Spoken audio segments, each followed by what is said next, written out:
This is the Dacia Bigster. If it looks familiar from the front, that's because up to the B-pillar it's basically a duster, and then towards the rear there's a bit more space for rear passengers and a larger boot. Watch my Duster review, like, share, subscribe. See you in the next episode. Don't worry, I won't get off the hook that easy. What I booked for test drive is a wet dream of many budget motoring enthusiasts. It's an all-wheel drive hybrid with auto gas. How does that even work? Let's find out.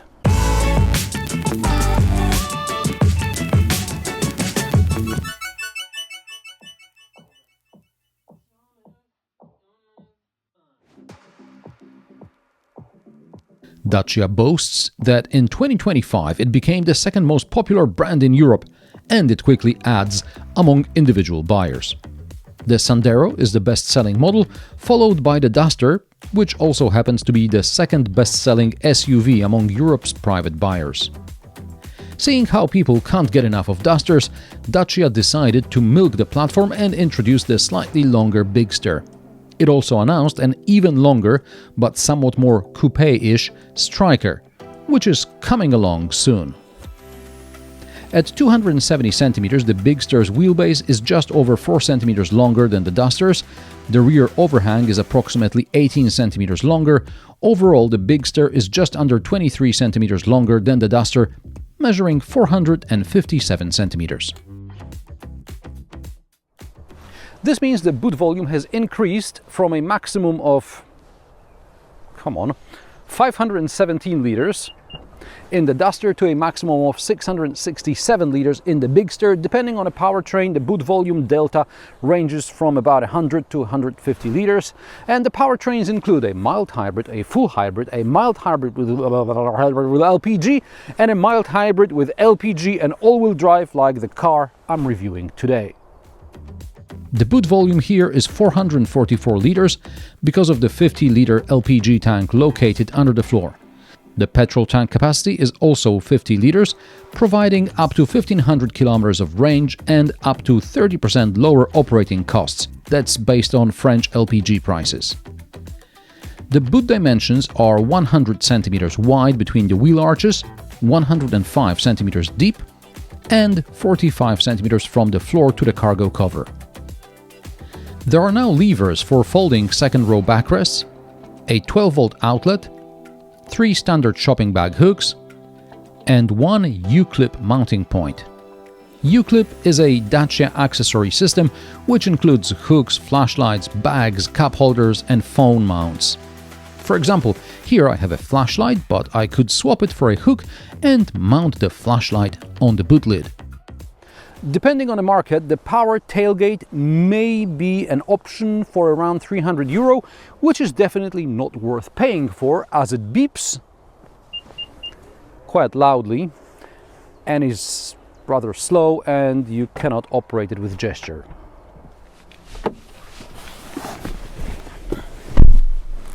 There should be an extra few centimeters of rear legroom versus the Duster. Thanks to the longer wheelbase, I'd need to have both cars on the set measure the exact driver's seat position to verify this.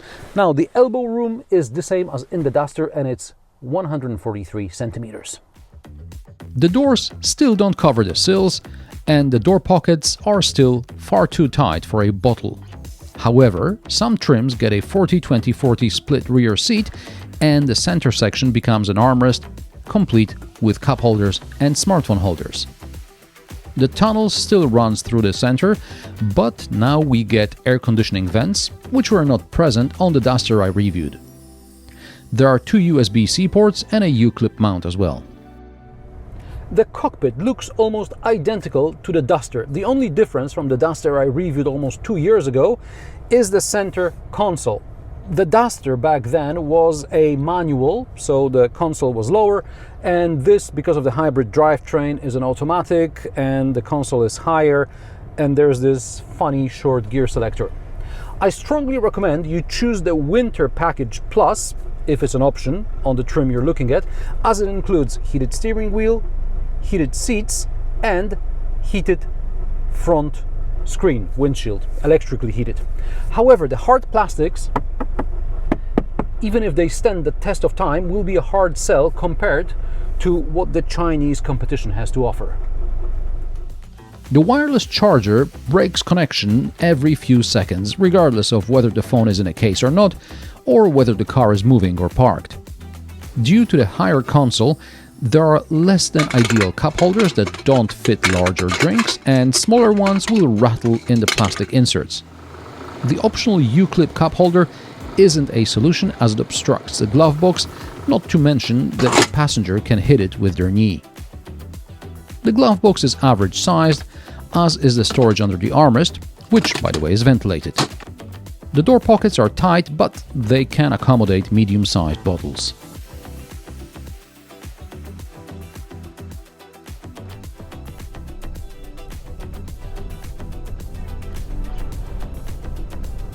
Bo ten mi wjechał akurat w otwarcie.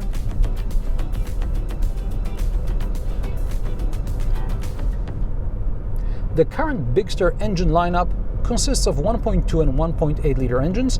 The smaller one is a mild hybrid and can be ordered with or without LPG. The LPG version can also be equipped with all-wheel drive. The 1.8 liter unit is a full hybrid, the same as I recently tested in a Renault Clio. This test car is the hybrid G 4x4 version with 150 horsepower. The 3-cylinder 1.2 liter engine is mated to a 6-speed dual-clutch gearbox. The all-wheel drive version has 10 horsepower more than the front-wheel drive version, thanks to the 10 horsepower electric motor powering the rear axle. Despite this being a mild hybrid, the car drives in pure electric mode relatively often. Dacia claims up to 60% of city driving can be done in electric mode. The claimed 0 to 100 km/h time is 10.4 seconds. I checked and I was almost a second quicker. Bigster doesn't have a sport mode, but I did speed runs on petrol and on LPG with similar results. But regardless of the acceleration results, the Bigster feels sluggish. Before the car decides to shift gears, the electric motor may or may not start pushing me from the rear, but from behind the wheel, I feel like the world outside is overtaking me. Only after a moment does the car decide to accelerate, usually with an unpleasant jolt. I have the impression that it's a matter of programming the drivetrain to run on electric power for as long as possible before switching to combustion power only as the very last resort. However, in the city, the car does run on electric power quite a lot, and then it's relatively quiet. Relatively, because at low speeds you can hear this warning sound that electric cars have to make. It's either that or the whine of the electric motor. I don't know which one is worse. Driving on the highway, it's noisy from all directions, but not as bad as in the jogger. The driver's seat is decent with adjustable lumbar support, another advantage over the jogger, but the passenger seat is less comfortable. Visibility is poor. The view forward is limited by thick A-pillars. The passenger seat cannot be slid back further, so with the front passenger I have to lean forward to see what's happening at intersections. The camera helps with maneuvering, but the image quality is really bad. I mentioned LPG. There is a button above the left knee to turn it off, so depending on which fuel the car uses, the range displayed on the virtual instrument cluster is either for LPG or for petrol. Fuel consumption on petrol is approximately 6-7 liters per 100 kilometers, and on LPG approximately 8 to 9 liters, which is slightly more than the manufacturer claims. And finally, I performed my diagonal approach test. Actually, I tried something more challenging first because Dacia used to have decent all-wheel drive, but the Bigster was out of its depth, so I'll just stick with the basic test. The first approach was in automatic mode with ESP engaged. Okay, there's a big hole on the side, so I tried an easier line. The Bigster made it, barely.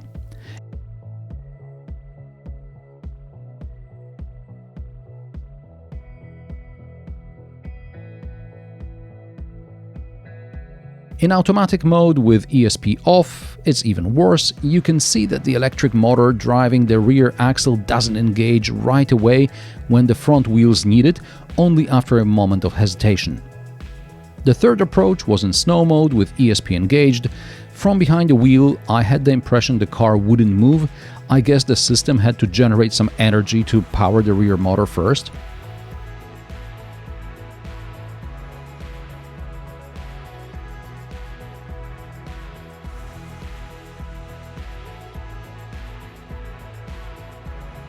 The fourth approach was in sand and mud mode.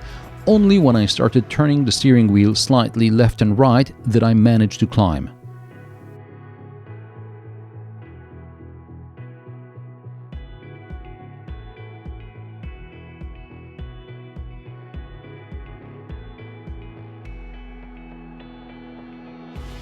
The fifth attempt is in 4x4 lock mode. Here the Bigster performed best.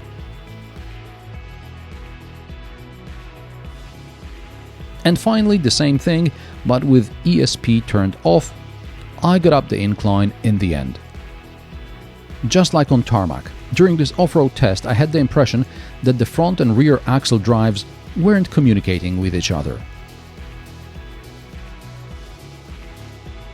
Price of the Dacia Bigster started €24,290. This test car, with options, cost €33,997. That's about €3,000 more than a comparably spec'd Duster. More space for a little more money sounds like a good deal. So does the hybrid powertrain combined with LPG, especially given the current fuel prices. On the negative side, there's the powertrain calibration and visibility, and that all-wheel drive system isn't what it used to be. If you need a no-nonsense car to drive around on rougher roads that'll be easy to service and won't break the bank, Dacia is your choice. However, if before visiting Dacia showroom you'll swing by one of those Chinese car dealers, then the Bigster may be a hard sell. So, what do you think about the Dacia Bigster? Let me know in the comment section below.